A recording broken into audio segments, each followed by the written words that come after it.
Welcome to Career Tools. Today's show, handling an inherited audience.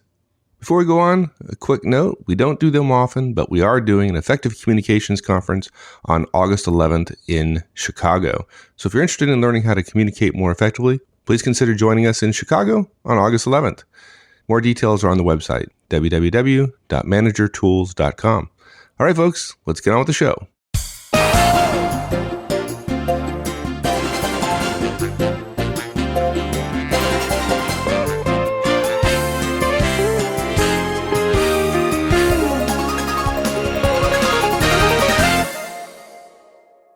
When we talk about presentations, we often make the assumption that we're the only ones talking, right? We walk into the room, we're at the head of the table, everybody sits down, we start our presentation, and we're done. Unfortunately, though, that's not always the case, and we're one of a number of speakers. Let's say it's a day-long conference on a management offsite. Not that we've ever been involved in anything like that before. But there's been no ground rules set, right? There's been no introductions, none of that stuff. Other speakers have come before us, and there have been different approaches in terms of handling questions. Some people say, hold them to the end. Some people, give me a question anytime you want it. Timing is different, slides, introductions, handing off to the next speaker. None of these ground rules have been set. And so we've seen many professionals fall into the trap of kind of accepting an audience that hasn't been appropriately prepared, right? And today we're going to talk about how to deliver effectively when you inherit such an audience. Yeah, and what's funny about it is if you think about yourself as a presenter, what we have we've aided and abetted this a little bit, I think, or I have, because we never said, look, this applies all the time. And if you think of yourself as you're not just presenting and then doing admin on the front and back end. That admin is part of your presentation and it makes it a whole piece, right? And so whether you're presenting as 1 or 50, you've still got all of these things to do. You've got to welcome people. You've got to have a purpose. You've got to give some agenda. If it's only an hour long and your talk is an hour, well, that difference and so on. And I, if you'd asked me 5 years ago, would we do a cast like this? I said no, because we'd cover that. But actually, I've seen it done recently poorly, and I thought, oh gosh, I just, we're not being clear enough regarding guidance to speakers. And I tell people at conferences that I hate that part of my job, speaking. I'd rather be the spotlight than be in the spotlight. And yet I get great joy out of helping people get better at it, because you and I have talked about, it's one of those places where we can have a competitive advantage, right? Imagine there are 6 speakers.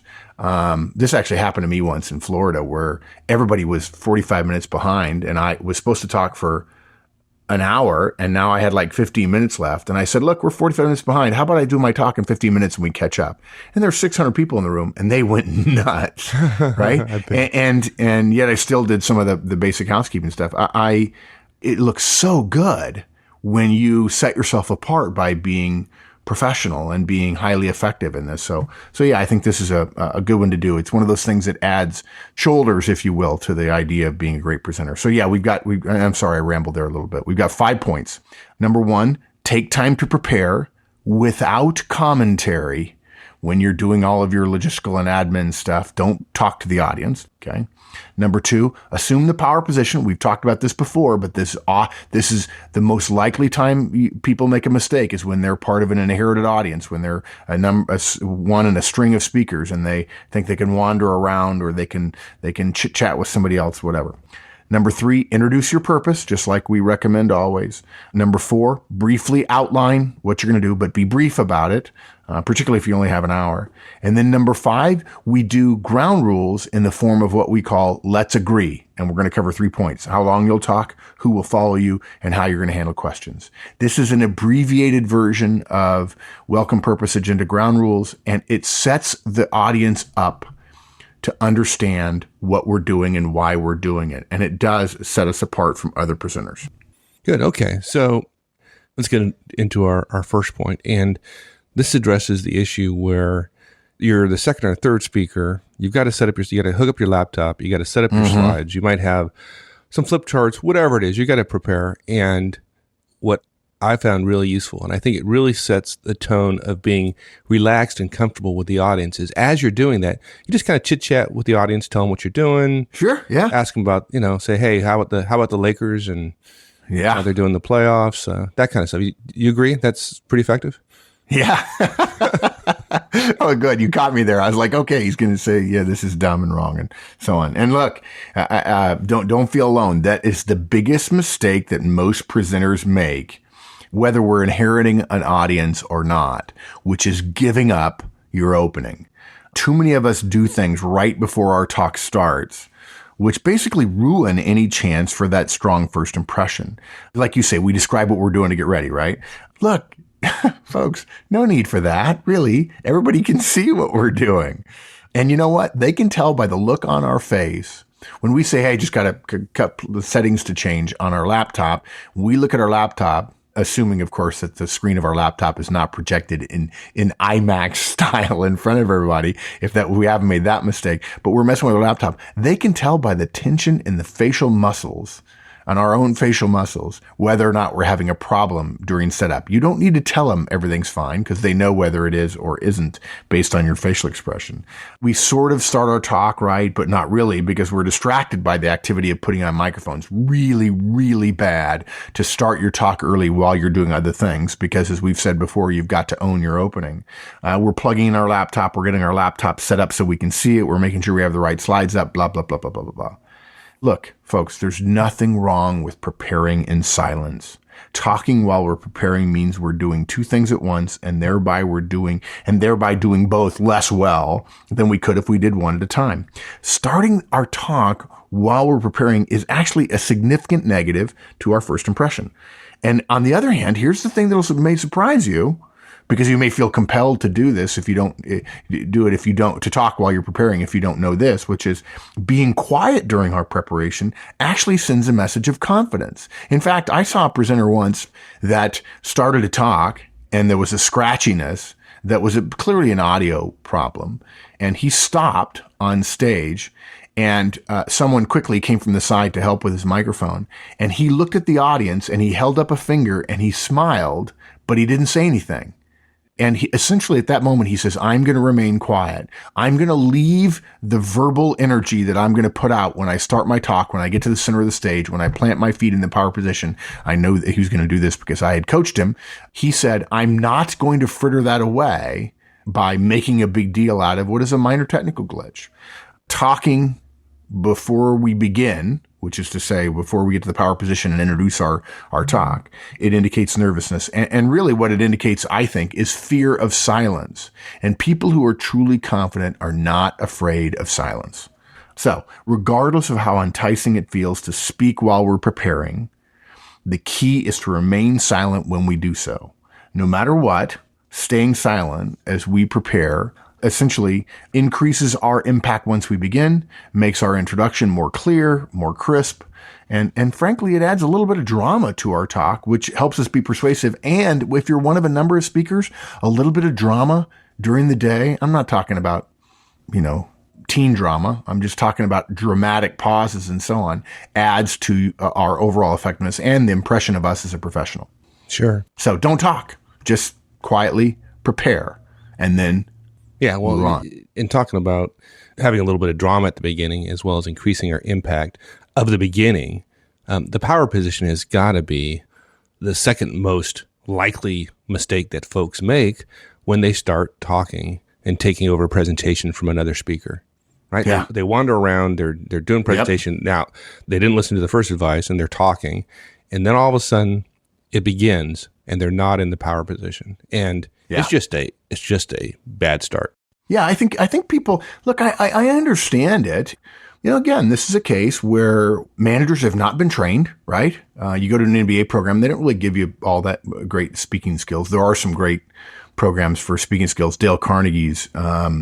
I want to say it's TIP, but I don't think that's right. The presentation program that they offer is very, very good. And of course, Toastmasters is very, very good as well. But people just aren't taught this. And so we do what we think might work. And if we see 5 other people doing it, we're going to do it that way.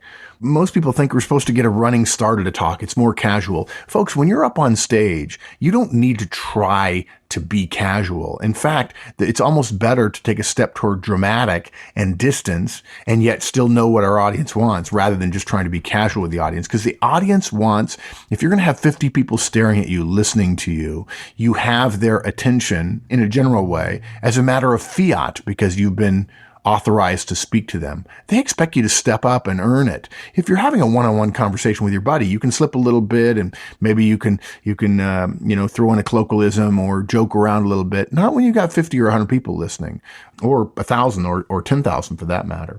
Audiences not only want us to be just persuasive, and that comes from content and confidence and good communication skills. They also want us to appear persuasive, right? And that means standing in the power position every single time. At the beginning of any talk, finding out where the power position is and when your talk does not start until you're standing at the power position. Now, look, depending upon the room you're in, there are a number of different definitions of the power position.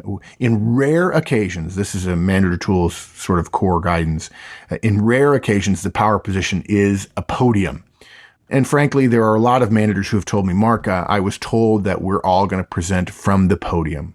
You know, I got to tell you, when you're told that as one of a series, if you've inherited an audience or you're talking at 10 in the morning and somebody started and you're going to hand it off to somebody else, challenge that and say, look, would you mind if I didn't? I think the audience will do better if I wander around a little bit. When you're standing behind a podium, you're given a speech, and then you better have a speech written. And speech writing is not for the faint of heart.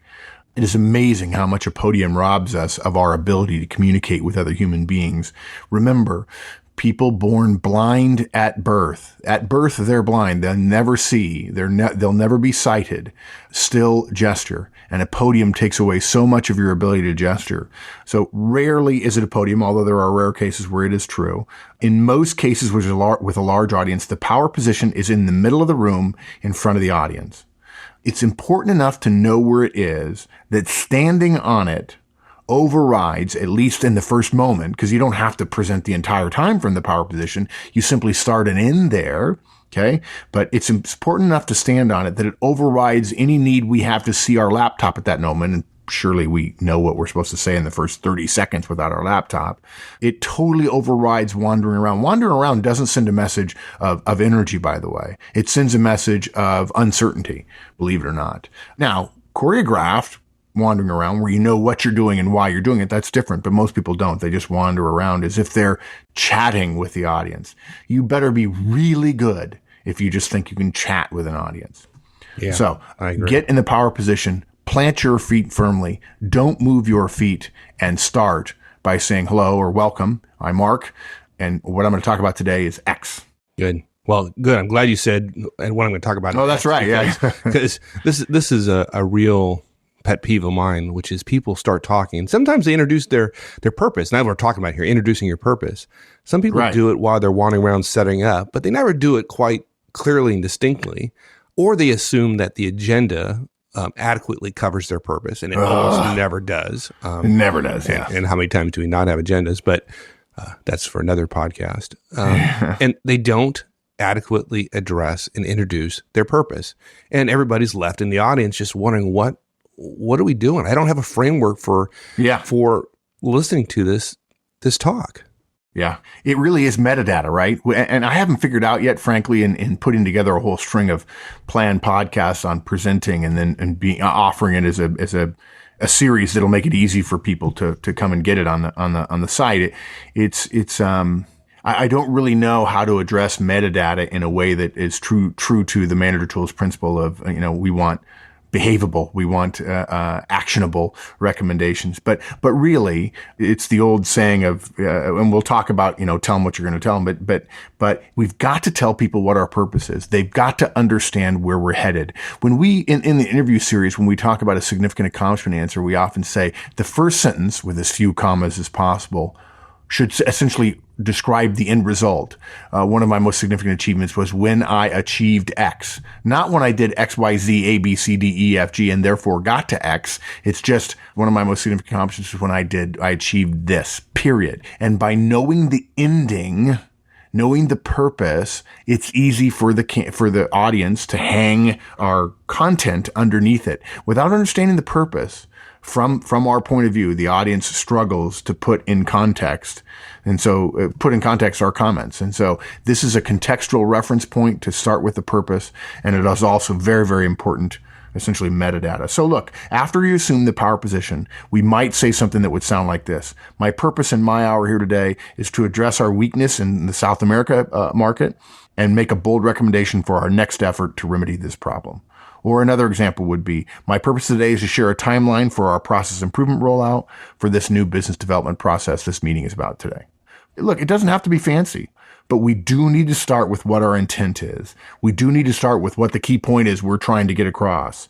Otherwise, they just won't have that guiding star during the presentation. They won't know why we're saying what we're saying. And don't think that you're good enough as a speaker to tell a story in such a way that you're going to have a dramatic ending and everybody's going to go, aha. Because when you do that, unless you're a brilliant presenter, and look, folks, no offense, neither you nor I are, if you're not that good, what ends up happening is the moment you give your dramatic aha moment, the audience then, in the next 30 seconds to a minute, attempts to go back through and re-listen in their head to the tape they still have, the short-term memory tape they have, of everything you said, to try to figure out how everything you said fits into the dramatic moment. Don't make them do that. Make clear what your purpose is, and then they'll know how to fit everything in as they go along. Good.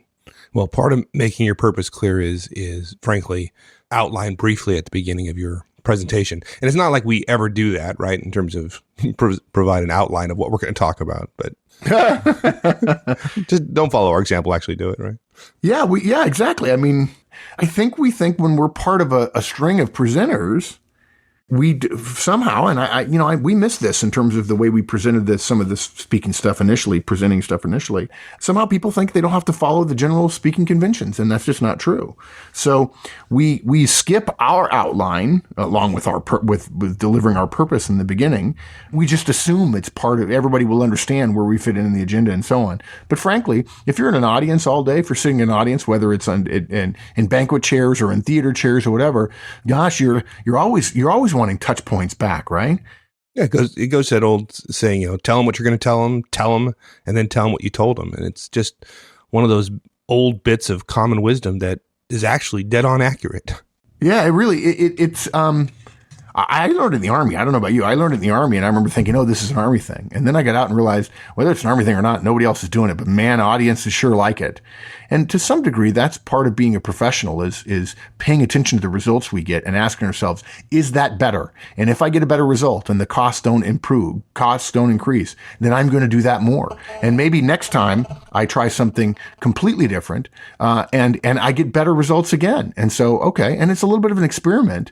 That's part of innovation. You can make innovation in small bits along the way in everything you do. You can set a standard. You and I have talked about this a lot with the podcast. Let's set a standard. Let's make sure that this meets needs. And then let's say, can we do something a little bit different, a little bit better? But this is one of those things that I'm never, ever giving up. It's just like an essay in college English, introductory paragraph, 3 body paragraphs, conclusion paragraph, which essentially restates whatever we just said in the introductory paragraph. It really helps the audience ready themselves. It helps our credibility that we've thought through. We're not just talking, but we have an outline, and the outline is justified based on reason and emotion and purpose and context and so on. And it helps the audience know where they are relative to time. And if we say we're going to talk for an hour and we're going to cover 3 points and we're halfway through and we're in the middle of our second point, the audience's perception of our credibility improves because we're doing what we said we were going to do. Too many speakers think they can get away with, well, I don't want to tell them the timeline because then if I'm off, it'll be wrong. Well, okay. Yeah. Fine. So prepare, rehearse so that you know what you're going to say. You know how long it's going to take you so that you can actually win credibility. Don't use the lack of preparation as an excuse not to provide purpose and a brief overview of what you're going to talk about. Well, finally, we got some housekeeping to do here. If it's our meeting all day, sure. Like we get to run the agenda. We get to set the ground rules. We get to do we hope, right? We hope people are doing that. Right. Right. Yeah. Right. But if we're in the middle of a string of presenters, we won't know whether the host or the first presenter has done any of their due diligence in the beginning by setting ground rules and doing those things we just talked about. Actually, we probably do know that they didn't, they right? Probably, they won't. Yeah. So we need that stuff. They didn't do it. It's not like we're going to go through an introduction exercise in the middle of the day. Yeah. So what do we do? Yeah. And look, by the way, think about it this way. Ask during planning when you're asked first to talk. Okay, great. I'm talking at 2:00. Can you tell me how the start of the day is going to go? What's going to be covered in terms of ground rules and so on? And I suspect you'll get a blank stare, or you'll get something like, oh yeah, we'll cover all that stuff. But then you'll look at the agenda and you won't see it on there and you realize, no, it's not going to be done. Oh, well, okay.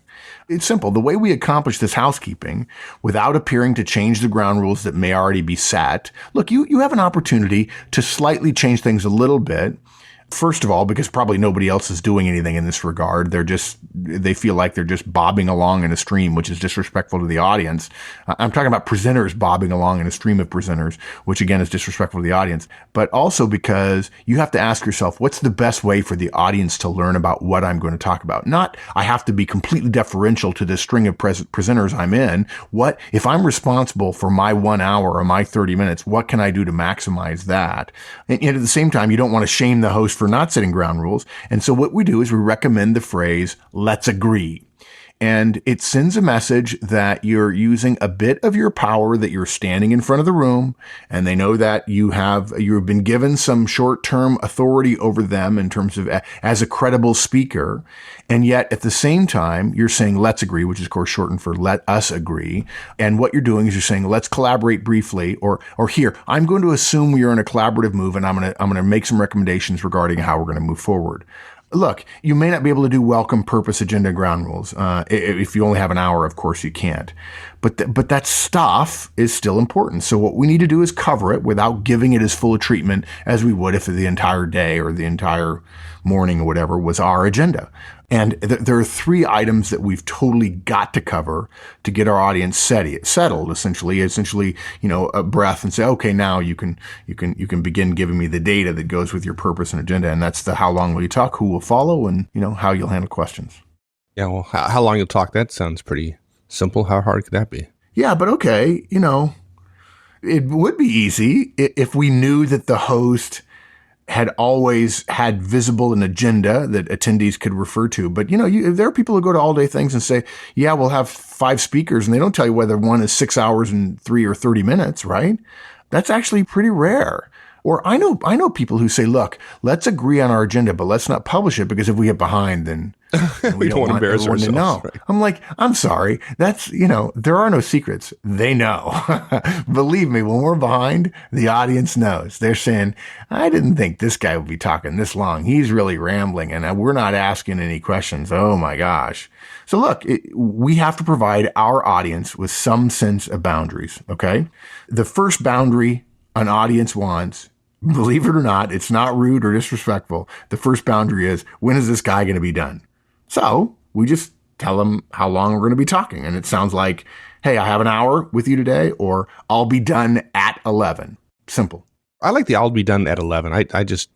That sounds good to me. And yeah, if somebody takes 10 minutes of your time, you can say, I have an hour, right? If you're starting at 10 and you're supposed to finish at 11, say, I have an hour and I'll be done within an hour. But if you start at 10:10, it's really not reassuring to people, if there is an agenda, that you say, I have an hour. Rather say, I'll be done at 11. You're right. I like the sound. It sounds like a commitment. I'm going to be done at 11. Yeah. I'm respectful of your time, and I'm committing to you. I'm going to be done at 11. Just sounds. I always appreciate that in presenters. Yeah, the example I used in Florida, I mentioned earlier in this cast. There was a person who came up to me afterwards. I was speaking late in the morning, and I had to make up, an hour worth of time with 600 people in a gigantic hotel ballroom in Orlando. And one of the people who spoke before me came up and says, I didn't appreciate what you did.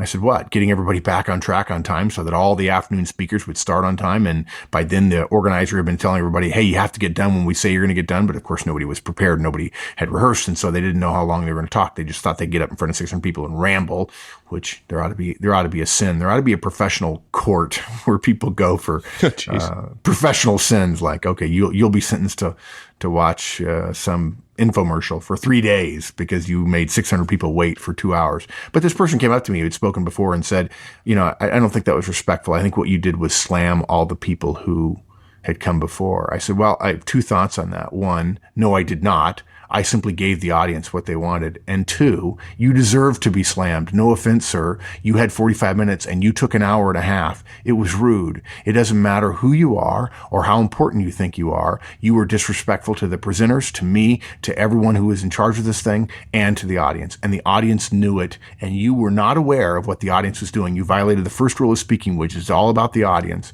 And they were miserable and uncomfortable, and you didn't care because you weren't prepared. Now, this was somebody relatively senior, I take it, in the organization. Yeah, oh, yeah, me. There you go, making friends. EVP of EVP of $1 billion company. There you go. And luckily, the CEO is my sponsor. So, well, that's okay. That's good. Yeah, I know. God gave me fingers, and I see eyes, and I just think I want to poke. I don't know. Just seems to go together. Yeah. Given that I've been half blinded before, I know exactly. Okay, so let's not ramble. Okay, anyway. Right, sorry. So talking about being courteous to our audience is telling them who's going to follow. It grounds them, right? It sends them a message that you know where you fit in their day. Their day, exactly. Right? It says that you're aware that they will at some point be thinking about who's next, and so just address it up front. Yeah, this comes from agenda management. And, we might not know whether the host has done it or not done it. And so we're just going to be courteous and say, I understand where I'm fitting in. Look, if we're in doubt about whether the host has done any of these housekeeping things, we cover them. It helps our audience fit in. And if they feel we're helping them early, remember, this is happening in the first 2 minutes of our talk. It's more likely we're going to be successful in our persuasion about our content. And look, there's nothing wrong with, by the way, with saying, hey, listen, I'm going to be followed by Mike. You're really going to enjoy it. He's got a great point about X. There's nothing wrong with selling the next person's presentation a little bit. It's just courteous, and it's a matter of professional respect. It's a simple thing to do. And if you practice it, you'll be good at it. Good. There's several ways to handle this, and each presenter does it differently. And so you might as well tell your audience how you're going to handle questions. Yeah, this is a funny one. I think people think the jury's out, and it's not. There is a right way to handle questions as they come up. When presenters ask the audience for questions to be held, I've seen it 100 times. We see far fewer questions and lower value questions as well. There are people who ask questions at the end of an hour presentation simply to make the presenter feel okay about the fact the audience hasn't tuned them out. It sends a dangerous message. Well, it sends an accurate message, though, Mark. You're right. When presenters ask that their questions be held until the very end of the presentation, they do see far fewer questions. But that's the whole point. They don't know the material well enough. They don't want to be interrupted. They just want to get through it. And when they say hold it to the very end, they're not thinking about the audience. They're thinking about them and their ability to get through their presentation. So you're right. You're right. It is accurate. It's wrong. It's ineffective, but it's accurate. Yeah. Good point. Yeah. And some presenters or hosts say, well, we have to guard against someone hijacking someone's presentation. Well, that's like building a prison for everyone in case one person misbehaves. And so we've got to, and by the way, that brings up the point. We got to have a podcast about how to handle people who try to hijack the presentation. Well, yeah. And again, that's the presenter's problem. That's not the audience problem. The presenter has to be able to prevent folks asking a question and hijacking the presentation. Sure. Yeah. But anyway, regardless, however you want to handle questions, when you are presenting, it's your audience. Do what you think is best. We've made our point. We hope that you ought to take them as they come along. And if you're not good enough with your content to take them when they come along, you're not rehearsed and prepared enough. Okay. But if you want questions held, say so up front. If you want questions and interruptions, say that and encourage it.